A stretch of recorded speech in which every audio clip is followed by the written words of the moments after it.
Zee 24 तास एक पाऊल पुढे। ही दुनिया काही वेगळीच असते, ही दुनिया काही और असते, पण तरीही कितीही म्हटलं तरी ही दुनिया आपलीच असते हेही नाकारून चालणार आहे। आपण या संदर्भातच बोलणार आहोत। आपल्यासोबत डॉक्टर मिलिंद पांडे, प्रकल्प संचालक MIT पुणे आहेत। सर, आपलं झी 24 तास मध्ये स्वागत। आपण पाहतोय ही रोबोची दुनिया पाहतोय, या संदर्भात आपण चर्चा करणार आहोत। सुरुवातीचा माझा प्रश्न असा असेल की भारतातलं तंत्रज्ञान आता वाढतंय, विद्यार्थ्यांची क्षमता वाढते, याबद्दल काय सांगाल? हे खरं आहे। भारतातली तंत्रज्ञान समजून घेण्याची विद्यार्थ्यांची कॅपॅसिटी ही निश्चित वाढते आहे। याचं उत्तम उदाहरण म्हणजे पुण्यामध्ये होत असलेली रोबोकॉन कॉम्पिटिशन। टेकफेस्टला मुंबईमध्ये मुलं जातात, बघतात। तसंच गेल्या 7 ते 8 वर्षापासून MIT मध्ये रोबोकॉन नावाची संकल्पना राबवण्यात येते की मुलांनी तयार केलेला रोबोट, आणि ते एका विशिष्ट थीमवर। म्हणजे काही दिवसांपूर्वी आम्ही एक भारतीय थीम मुलांना दिली आणि त्याच्यामध्ये असं म्हटलं की दही हांडी हा गेम आपल्याला 2 रोबोटमध्ये खेळायचा आहे, कॉम्पिटिशन निर्माण करायची आहे।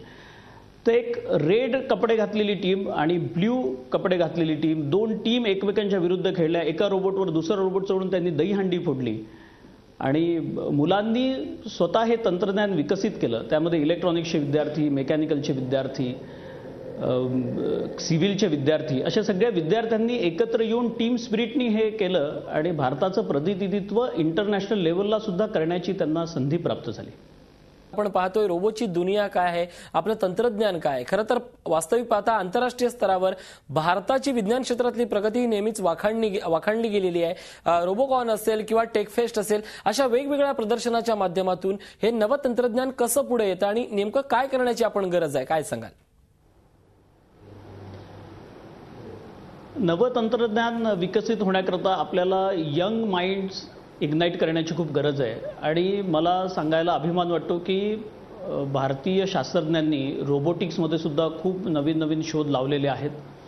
आज जागतिक स्तरावर जर बोलायचं झालं तर जर्मनी आणि जपान या 2 देशांमध्ये रोबोटिक्सचं तंत्रज्ञान हे अतिशय अद्ययावत आहे। पण आपल्या पुण्यामध्ये सुद्धा किंवा महाराष्ट्रामध्ये सुद्धा काही अशा कंपन्या आहेत की ज्यांनी इंडस्ट्रियल रोबोट्स तयार केलेले आहेत। आणि जे हे तंत्रज्ञान विकसित करण्याकरता मी जसं म्हणालो की शाळेच्या लेवलपासून म्हणजे अगदी 5वी 6वीच्या विद्यार्थ्यांना सुद्धा जर आपण टार्गेट केलं आणि त्यांना छोटे छोटे सर्किट देऊन रोबोटिक्सबद्दलची कल्पना दिली, टेक्नॉलॉजी दिली, तर ती अतिशय उपयुक्त ठरू शकते। याचं उदाहरण मी तुम्हाला देऊ इच्छितो की आमच्या इथे येणारे फर्स्ट इयरचे विद्यार्थीसुद्धा जेव्हा आम्ही त्यांना रोबोकॉनचं जे काय प्रॉब्लेम स्टेटमेंट असेल, या टेक्नॉलॉजीचं वैशिष्ट्य असं आहे की दिलेल्या टार्गेटनुसार मशीन तयार करणं, दिलेल्या टार्गेटनुसार ऑटोमॅटिक मशीन तयार करणं, याचं ट्रेनिंग मुलांना दिलं जातं आणि साधारण 6 महिन्याच्या कालावधीत एक दिलेली टास्क पूर्ण करता येते।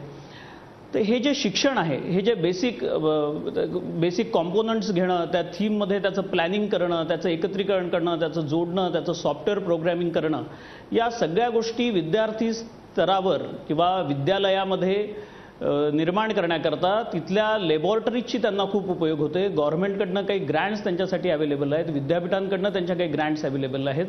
BSc कॉलेजला, पॉलिटेक्निकला, इंजिनिअरिंग कॉलेजेसमध्ये ही टेक्नॉलॉजी प्रगत व्हावी आणि भारताने याच्यामध्ये अतिशय उंच झेप घ्यावी, या उद्देशाने विविध स्तरावर महाराष्ट्र सरकारने सुद्धा काही कार्यक्रम राबवलेले आहेत। आणि मला खात्री आहे की जे जर्मनीमध्ये, जपानमध्ये ठिकठिकाणी आंतरराष्ट्रीय स्तरावर आज भारतीय विद्यार्थी रोबोटिक्समध्ये भारताचं प्रतिनिधित्व करत आहेत। नक्कीच एकूणच जर आपण हा विचार केला तर भारतीयांच्या दृष्टीने विचार करताना साधी आपण भातुकली जरी म्हटली तरी त्यात एक सजीवपणा असतो, जिवंतपणा असतो। परदेशी स्तरावरचा जर विचार केला तर त्यांच्या रोबोटिक मधला झी 24 तास एक पाऊल पुढे।